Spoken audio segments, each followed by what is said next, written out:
2002 دے اندر جامعہ اشرفیہ لاہور دے اندر میں دورہ حدیث کردہ سا۔ بخاری شریف دے سبق دے دوران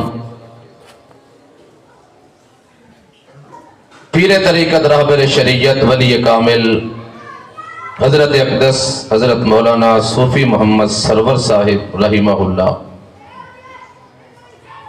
میں انہوں تو بخاری شریف پڑھی ہے۔ دوران سبق حضرت نے فرمایا کہ جدو حضرت امام احمد بن حنبل رحمت اللہ علیہ دا انتقال ہویا نا،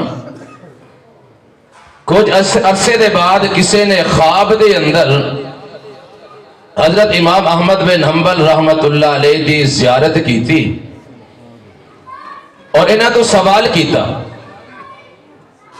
کہ اللہ نے تو اڈے نال کیسا معاملہ فرمایا؟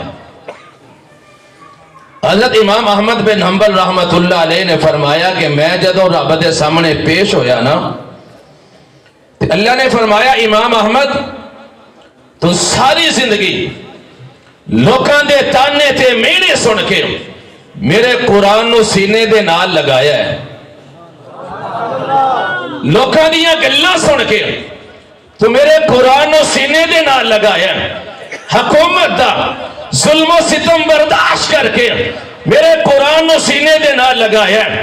امام احمد اج تو میرے کول آیا تے میں رب تینو بدلہ دینا چاہنا، اور قیامت تک میرے سامنے بیجا، قیامت تک میں رب قرآن دی تلاوت کراں گا اور تو سامنے بہ کے سندا جا۔ سمجھ نہیں آئی؟ انی تے کوئی نہیں ٹھنڈی یار، کچھ سبحان اللہ کہہ دیو۔ اللہ نے فرمایا میرے سامنے بہ جا، تو بڑیاں قربانیاں دے کے آئے ہیں، میرا قرآن پڑھ کے آئے ہیں، سینے نہ لگا کے رکھے ہیں، آج ایدہ بدلہ ہی تو سامنے بہ، میں رب قیامت تک قرآن پڑھاں گا، تو سامنے بہ۔ اور میں امام احمد بن حنبل رحمت اللہ علیہ دے بارے ایک جگہ تے پڑھے ہے کہ انہاں دی وفات نو 230 سال گزر چکے سن۔ کتنے؟ 2 صدیاں تے 30 سال۔ حضرت امام احمد بن حنبل رحمت اللہ علیہ دے نالنا ایک بندہ فوت ہویا، او دی قبر کھٹی گئی، خدائی کی تھی گئی نا، تے حضرت امام احمد بن حنبل رحمت اللہ علیہ دی قبر کھل گئی۔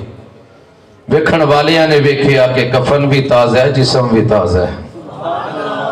اچھی سبحان اللہ یار، کفن بھی تازہ ہے، جسم بھی تازہ ہے۔